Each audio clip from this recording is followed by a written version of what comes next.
welcome back to day 4 of Sci-Fi, where we're debating the future of democracy in the network age. I hand over to Mallory Nodal, who will be moderating our panel, The Ballot Box and the Beast, Securing Our Elections. Over to you, Mallory. Thanks very much, Trisha.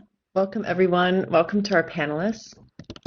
Today we're discussing the ballot box and the beast, securing our elections, because as we know, we are increasingly vulnerable to malicious actors as information flows, as public opinions are given during political campaigns and the actual elections themselves, with the systems for our registration and our voting, and then all the related electoral infrastructure that is needed to put on free and fair elections. This is all at risk from coordinated influence operations. So we're going to talk about this today in turn. I have some really interesting questions for the panel, but first I'll introduce myself a little bit. I'm Mallory Nodal. I'm the Chief Technology Officer at the Center for Democracy and Technology. I'm also the co-chair of a research group at the Internet Research Task Force on Human Rights and Internet Protocols. And I'm also a chairing advisor to the Freedom Online Coalition, which is a collection of about 32 democratic governments around the world that work on issues on the internet. And CDT itself is a nonpartisan, nonprofit US-based civil society organization. And while we work globally to defend human rights and civil liberties and have been doing for 25 years, I think that I'm here today because we have quite a robust program on election cybersecurity. And I know that the panel of experts also have a lot of really interesting backgrounds and experiences. So when I ask you, panelists, when I ask you your first question, if you could just go ahead and give us a brief introduction to yourselves so that everybody watching knows who you are and your expertise. I did want to, before I jump right into the questions, I did want to set out just some framing for our discussion today. I think from the perspective of CDT and our work on US elections, we can also extrapolate out to many other countries, I think, represented on the panel. We've got folks that will talk about India, Australia, Indonesia. We're not without good examples. But from my perspective, though no election is flawless, all democratic governments just mustn't take for granted that citizens first have to trust their electoral systems to produce fair and accurate results. Most systems should have some form of voter verified paper audit trail, although we're moving away from that in the digital age. And it's really important to have post-election audits, although those can be costly and sometimes just putting on the election is what needs to happen. Election officials, though, nonetheless, no matter what corner of the world we're talking about, they work tirelessly on the logistical side of elections, no question, with a great deal of integrity to ensure that the elections are as fair as possible and that voters have the ability to cast their vote without obstacle, and most importantly, that every vote is actually counted. But sometimes there are trade-offs. So when we talk about voter authentication and voter enfranchisement, sometimes those are at odds. Security versus efficiency is a common pitfall. As well, we're seeing in the digital age tech innovation and reliability being a bit called into question here. And so there are these challenges and many others for election officials, of course, then during a pandemic as well. So should we not permanently expand the ability of voters to vote by absentee ballot without an excuse, to simplify voting processes, and to clarify all these procedures in law? And is it really the institutions that are eroding trust in elections? And if not, how should institutions respond? With that, I will now turn to the panel to ask them some deeper thoughts related to their expertise. Daniel, I want to start with you. So democracies find themselves undermined by the very openness that has contributed to their relative longevity. Are network democracies doomed to fail, and are digital walls set to become the norm? At the World Economic Forum, you have a particular view on network democracies. So tell us about how collaboration within and across governments and other stakeholder groups can help. Mallory, I'll take a minute to just introduce myself. Like you said, again, I'm Daniel Dobrygowski, the head of corporate governance and digital trust for the World Economic Forum. I've been involved in election protection for over a decade, especially in the US, as well as in the presidential campaign of President Barack Obama in 2012.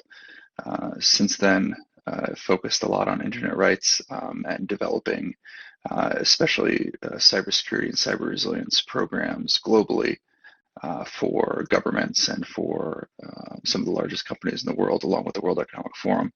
And like you said, the World Economic Forum is the international foundation for public-private cooperation.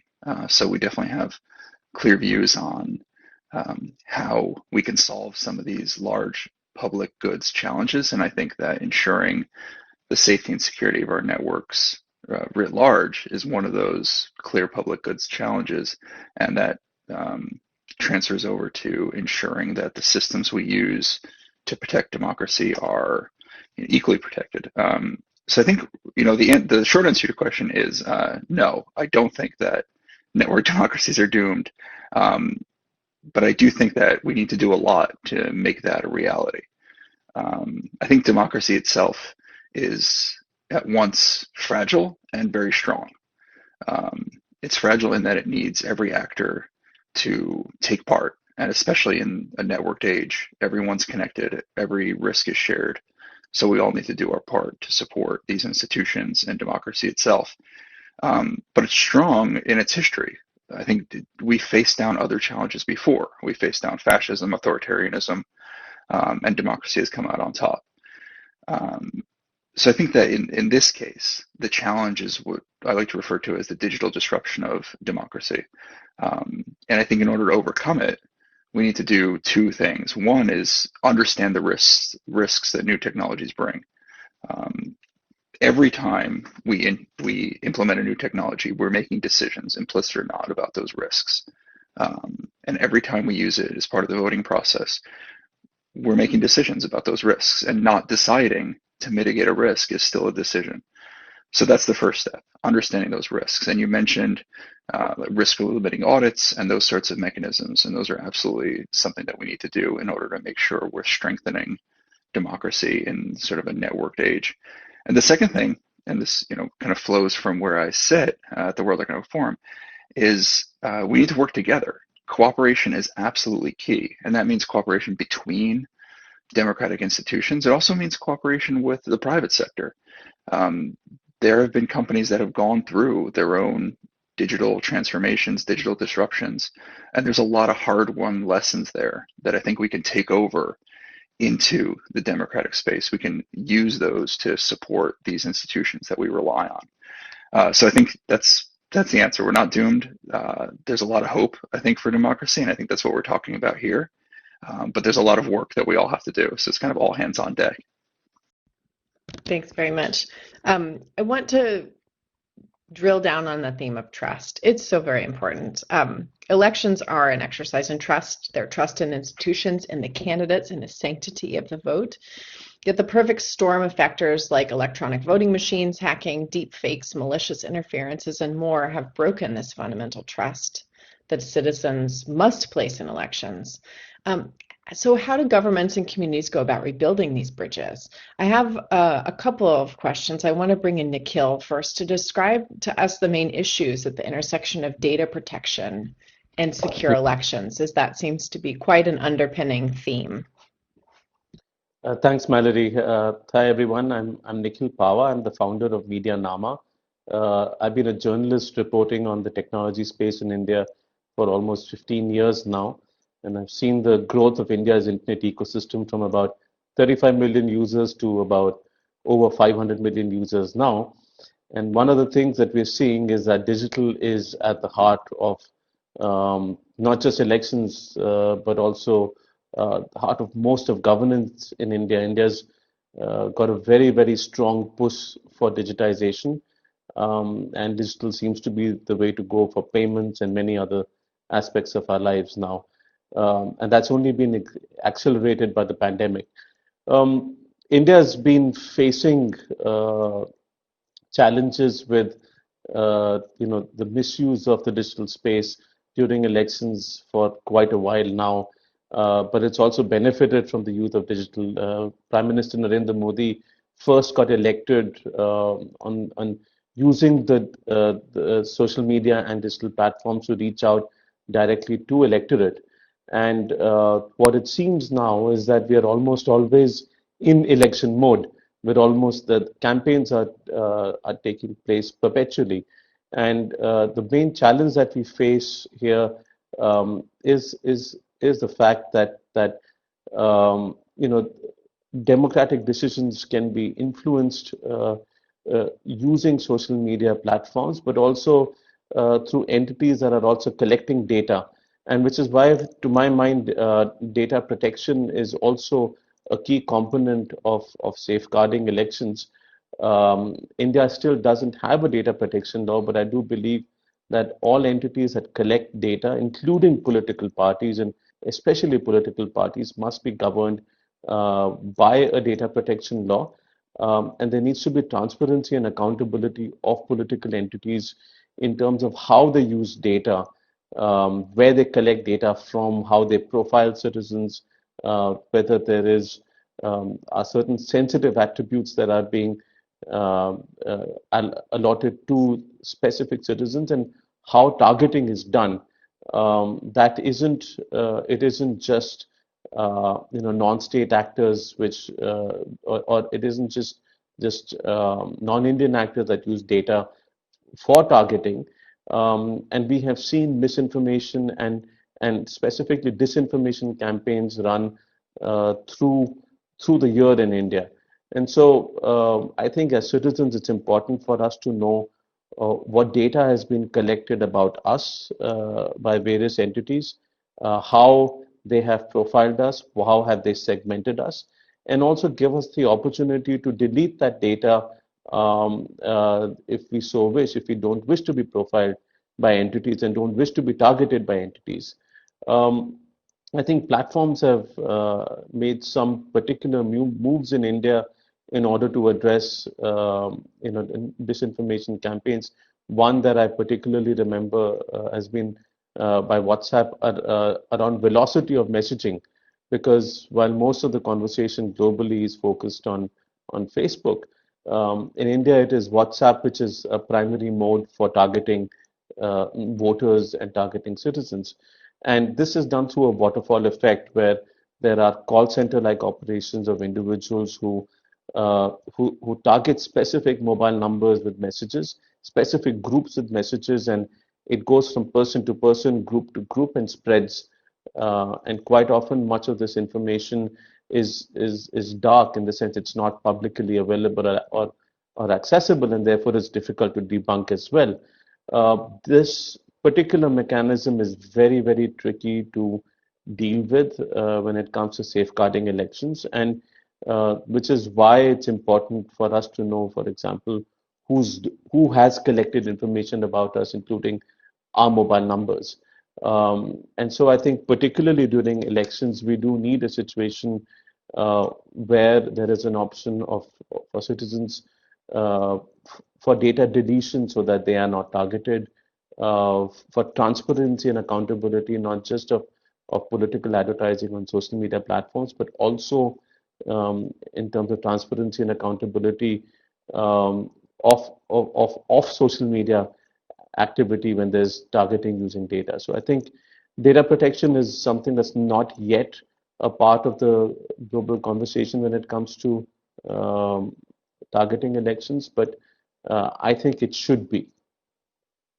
Mallory? Yeah, thanks. I also want to ask Ronojoy to come in to talk about your experience with electronic voting machines in India, the world's biggest democracy. I want to know about whether or not they've been controversial and what the rest of the world could learn from you all. It's a similar issue to introduction of the complications with data protection, with everything being digitized, and just curious about this particular technology as well. Go ahead, Ronojoy. Thanks, Mallory. I'm Ronojoy Sen. I'm a senior research fellow at the Institute of South Asian Studies at the National University of Singapore. I focus on Indian democracy, India's democratic institutions, and as well as elections.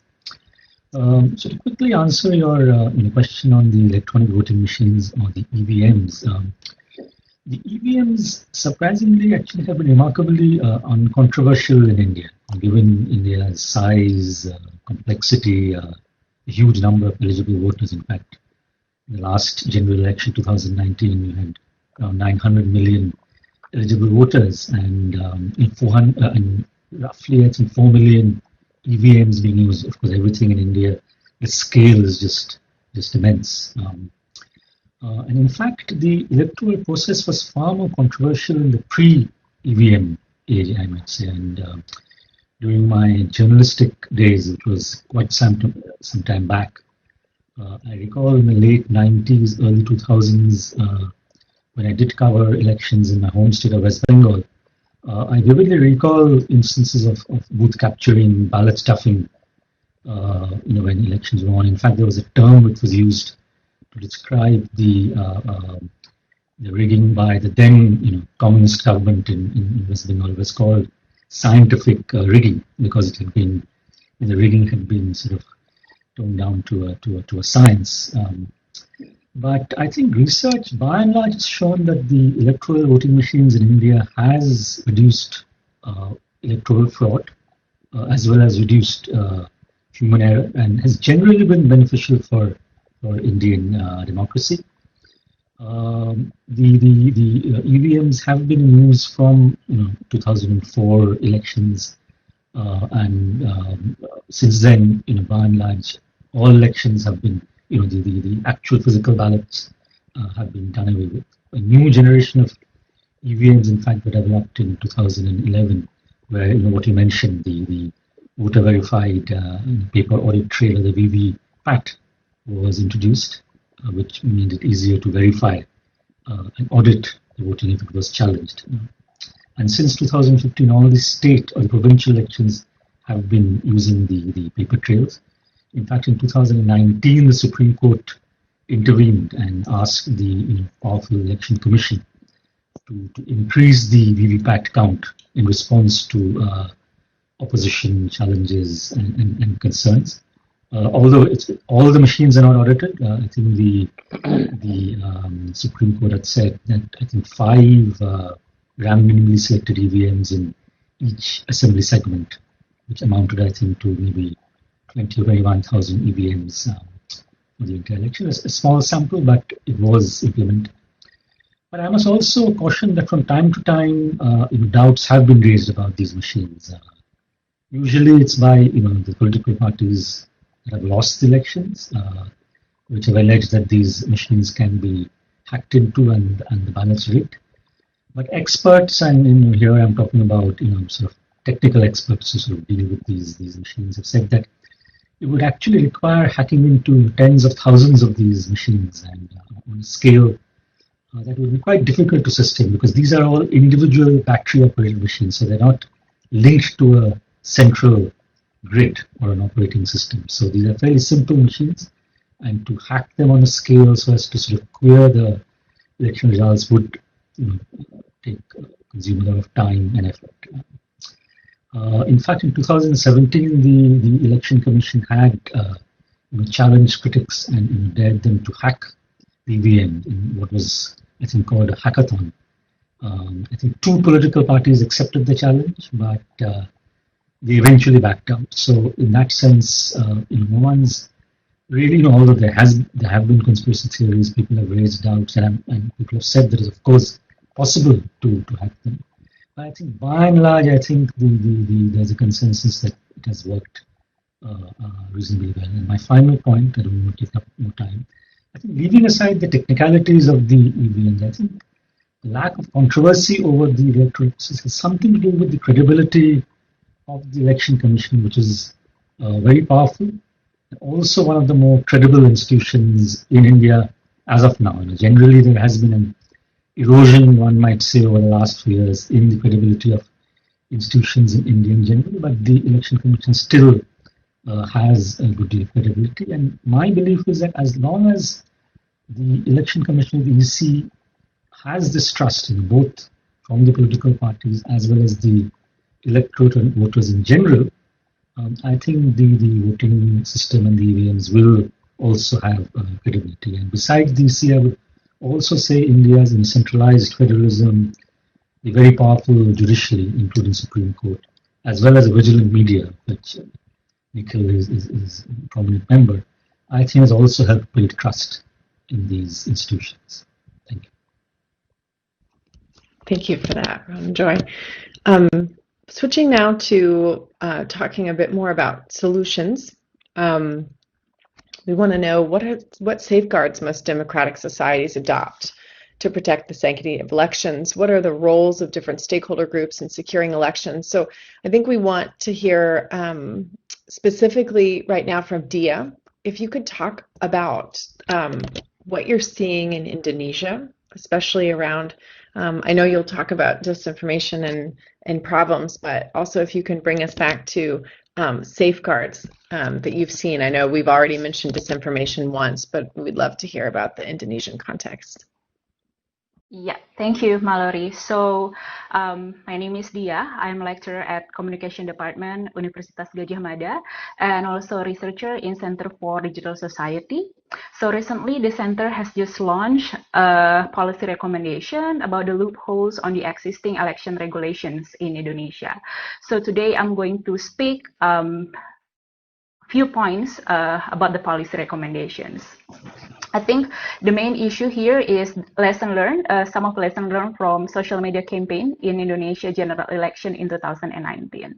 A bit of introduction, this election is quite special for the country because this is the first time Indonesia ran 5 recurrent elections in one day.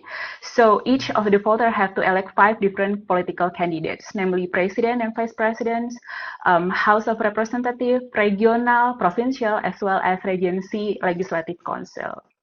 So you can imagine, aside from the technical challenges, this process also draws criticism because during the campaign period, mainstream media like television and also print media mainly only give attention to the presidential election and tend to neglect the regional representatives election. Another interesting fact is that during this election, there are around 190 million voters. 40% of these voters are between 17 to 35 years old. So we suspect that these voters are active users of social media. Of course, on the one hand, we believe that social media is able to facilitate citizen participation in politics. For instance, in last election, a group of Indonesian youth established an interactive called Kawal Pemilu in Bahasa Indonesia or Guarding the Election in English, which enables citizens to monitor the number of votes for each candidate. The aim of this portal is to provide transparency for all, since currently the official vote count is done manually by the government, making it prone to fraud. However, again, as Mallory mentioned in the beginning, the country is also facing great challenges in terms of disinformation. A survey in 2018 claimed that social media is the main source to access fake news, namely from Facebook, followed by WhatsApp, Instagram, Line, and Twitter. And the 2019 election is not immune from this issue. According to the Ministry of Communication and Informatics, there are around 500 fake news regarding the elections during the period of 2018 to March 2019. However, aside this information and fake news, we also find there are at least 4 main challenges in regulating social media campaigns in Indonesia. The first one is, as we all know, the social media algorithm, which enables personalization of information for users. We know that social media bubbles have become problems in many elections around the world. Same thing happens in Indonesia, and the existing regulation does not have the power to regulate the social media platform or their algorithm. The second one is the use of bots and buzzers to create or influence public opinions. We did a focus group discussion with the commission, with the election commission and election monitoring body. And during the session, they mentioned that one of the main challenges of monitoring social media campaign is the huge number of buzzers and bots using by the candidates. In the existing regulations, the monitoring body requires each candidate to register 10 social media accounts, which will be used during the campaign period. However, in reality, as we can guess, Most of negative campaigns or disinformation come mainly from the unofficial account, bots or buzzers.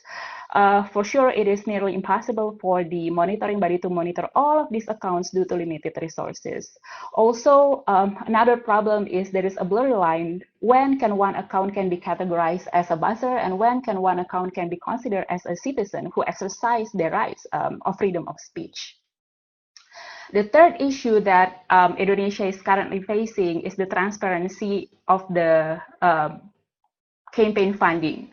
Social media campaign is absolutely different with traditional media campaign. In traditional media, the government can easily monitor or regulate the format or length of the campaign for each candidate. However, in social media, it is very difficult to create a robust regulation and strong enforcement about these issues. For sure, the situation will only benefit candidates who are supported by big parties as they have more funding to run the campaign ads. Last but not least, the problem is contested regulations between Indonesia Election Monitoring Body and the social media platform. We know that social media platform have their own community standard. For instance, Facebook, they set a guideline called Facebook Community Standards.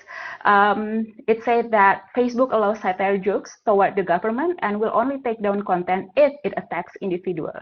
However, for the Indonesian government, any satire jokes is considered as blasphemy.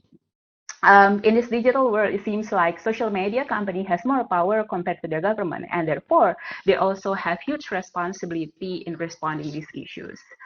Again, in 2020, despite the pandemic and mass criticism, Indonesia will once again run regional elections, which will occur in 270 regencies. Therefore, couple of our recommendation includes, like Daniel mentioned, collaboration of multiple stakeholders. We talk about the government agencies as well as social media platform. The second one is evaluating some of the provisions in the existing regulations, because some of the provisions is no longer effective. For example, the registration of social media account limited to 10 social media account. We don't think it is effective in the era of social media. Also, asking social media platform to actively report the campaign funding, including the target, coverage area of advertisement, and the message. Again, we believe that political ads is a huge source of business and income for this company, and therefore, if the government is unable to regulate the company, at least social media companies should be transparent about the funding. Last but not least, improving digital literacy for voters. For instance, encouraging voters to report about buzzers or problematic accounts, because we believe that social media users' empowerment is one of the keys to combat disinformation, as we cannot fully rely on the government and social media platform. Yeah, these are not all of the challenges. There are more that need to be explored, such as data privacy or the security aspect of the technology used in the election process. I think that's a few things about Indonesian case. Mallory? Thanks, Diah. Those were really interesting, and I appreciate that you had some clear recommendations that seem to cut across all the things we've discussed so far. So for our last speaker, Rory, I'm going to turn to you because you are going to talk about the experience in Australia, and I'd love to hear more about the ways in which these issues, maybe what are some election safeguards that maybe aren't directly related to elections, just at first glance. I think we'd all benefit from hearing some of those thoughts. Thank you, Mallory, and it's been really quite inspiring and also daunting to hear how the challenges of election integrity are managed in India and Indonesia, because the scale of those democracies is something that kind of boggles the mind here in Australia. So there's a lot of respect for that. I think the Australian experience is different, partly because of the long history of democracy in Australia, and of course, just so listeners, are reminded that the secret ballot, women's suffrage, and so on, these were very much Australian institutions as far back as the 1800s. So in that sense, we've had a lot of experience with the challenges of elections, but one of the risks we've had is becoming a little bit complacent, if you like, because of this long experience. And so I think Australian, certainly election authorities, political parties, the public have been quite alarmed with what we've seen in recent years, particularly in the United States, also in parts of Europe as well. Interesting to watch the attempts to influence the elections in Taiwan this year and how those were successfully defeated. The Australian response, I think, interestingly, is generally not a technology response. It very much is a people response. And in many ways, in the Australian experience, a lot of the problems we see on the horizon are going to be technology related. But at this stage, a lot of the solutions are going to be much more human, if you like. What do I mean by that? One of the big safeguards for democracy in Australia, I think, is the way in which our elections are run. We have compulsory voting, and that's been quite a disincentive to those forces who will try to mobilise extremist views in Australia, because you're always guaranteed of a fairly disinterested moderate centre. And so in many ways, the political parties are competing for the centre rather than mobilising the fringes. So I guess I would be a pretty strong advocate for compulsory voting. Another interesting part of the Australian approach is that we generally still use paper ballots.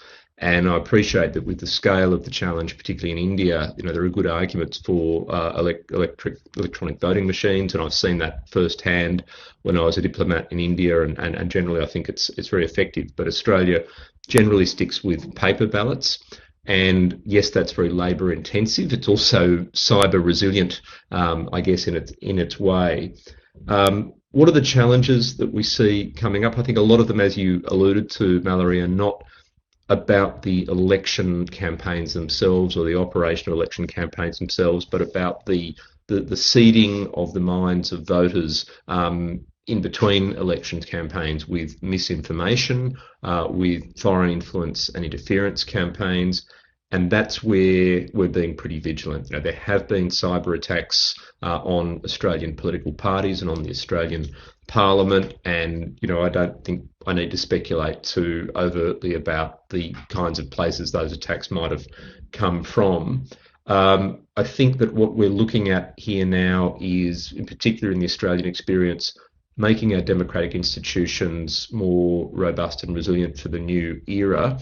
And that includes, in our case, a very comprehensive suite of laws, of legislation in the last 3 years against foreign political donations, which has been quite a breakthrough by our political parties because they took them a long time to agree on that, against foreign influence. There's nothing wrong with foreign influence as long as we have a transparent register that makes it very clear and plain to the Australian public who is speaking on behalf of whom and whether they're being paid to do so, and against foreign interference. And I think I'll conclude on one or two of these points. I think the challenge that we have ahead is to keep the Australian voting public vigilant without being alarmed or paranoid, because we're a multicultural country, and what we don't want to do is turn our counter foreign influence campaigns into anything that damages the multicultural fabric of Australia, especially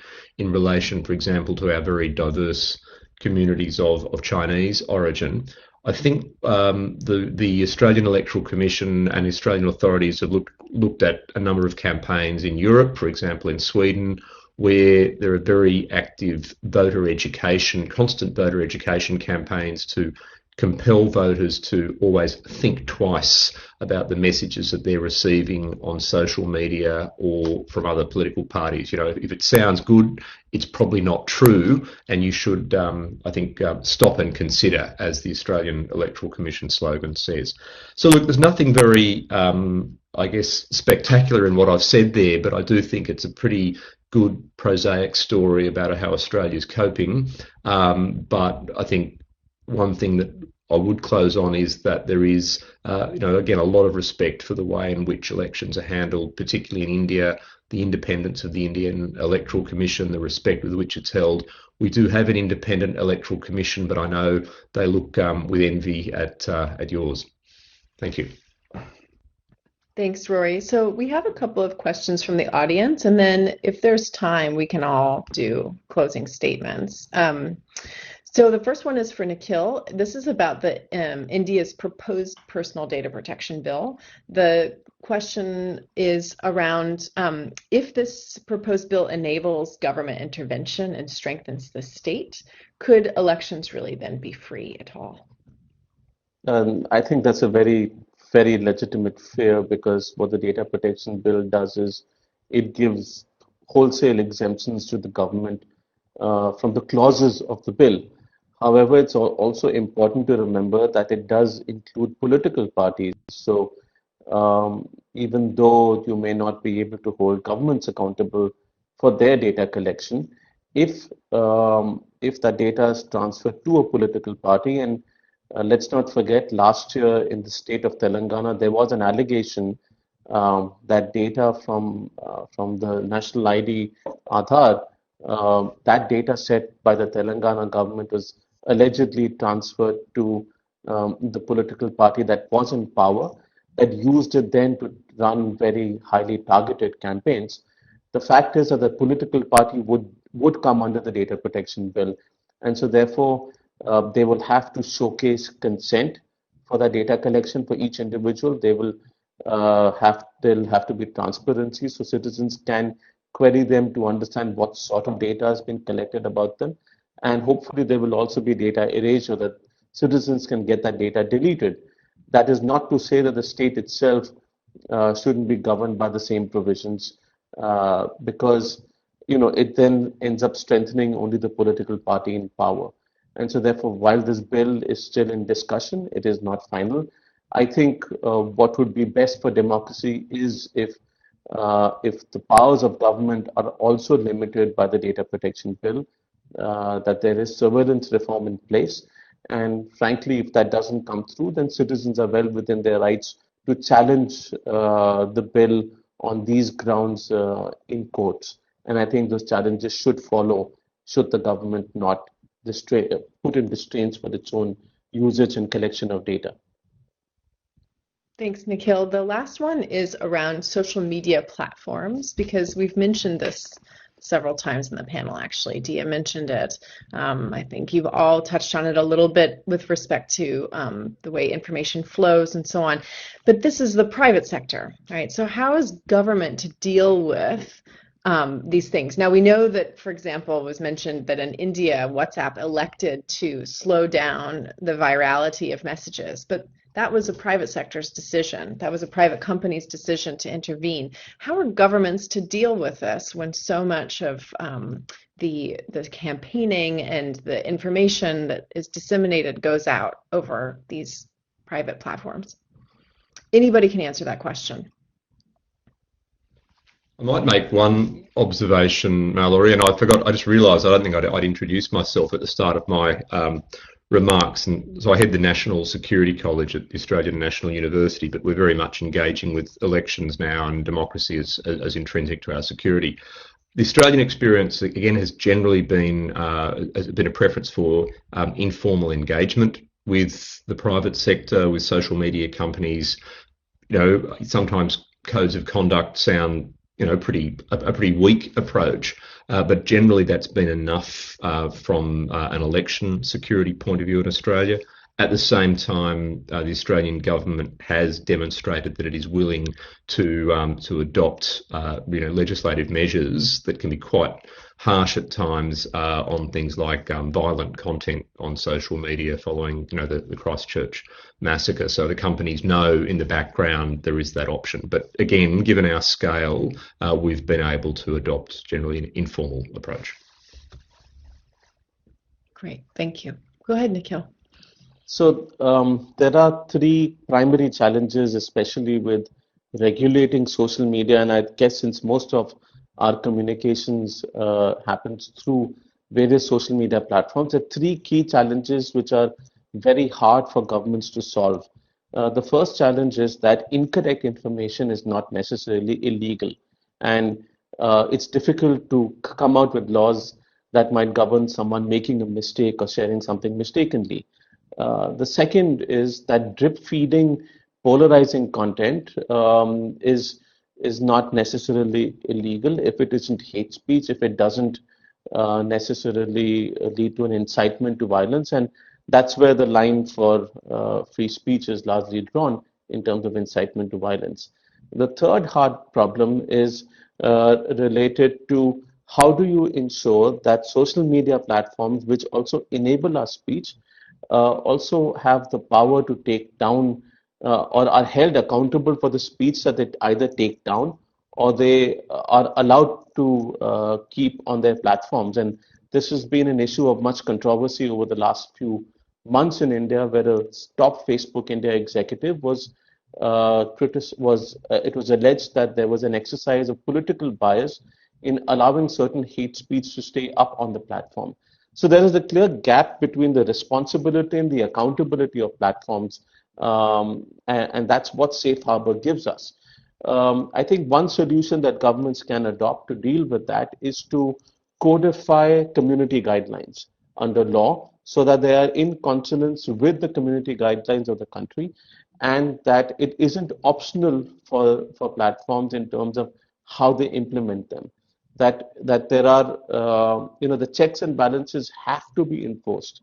So while you're also ensuring that platforms remain carriers of speech and they enable our speech, at the same time, when they have to restrict speech, it is according to certain legal norms that are defined by the government or the country, and that there is transparency and accountability in the implementation of those community guidelines, that there is a chain of command which is established by which governments can know or citizens can know at what level was that decision taken.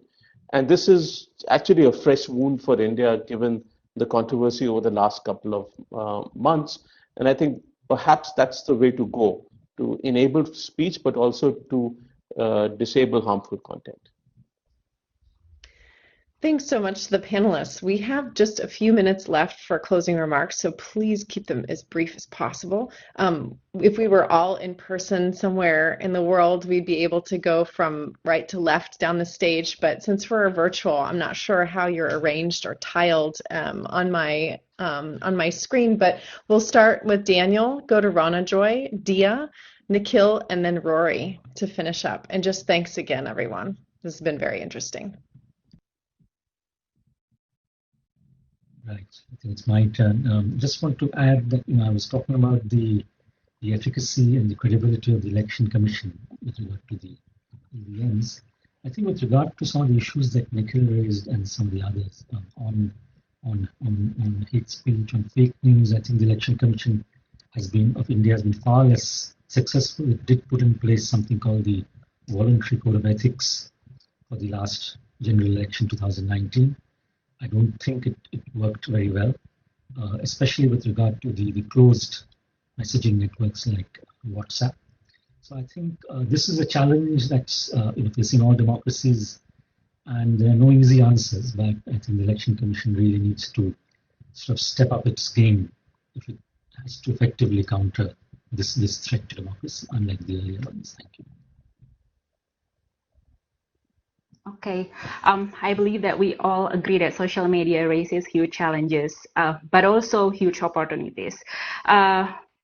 Of course, it is very difficult task to balance the benefit and the challenge that social media brings. On the one hand, responding to your question previously, Mallory, we do not want the government to take full charge in deciding which content may or may not be available on the internet. Therefore, what I want to highlight here is first, collaboration between government, platform, and citizens are really important, like localizing the community guidelines or empowering more independent fact checker from the citizens. And the second one, it might sound cliche, but again, digital literacy is one of the key points that we suggest, because again, you cannot fully monitor social media platforms, you cannot fully monitor the content, but you can empower the users to be able to decide which information is right and which information is not right. Yeah, that's all. Thank you. Thanks, Mallory. I think what we are facing today globally is a breakdown of trust between citizens and companies, citizens and governments, companies and governments, governments and companies, and between governments themselves. And it's important to remember that there is no single solution to address these problems. I might say that there's a data protection solution. Someone might say that there is a platform regulation solution.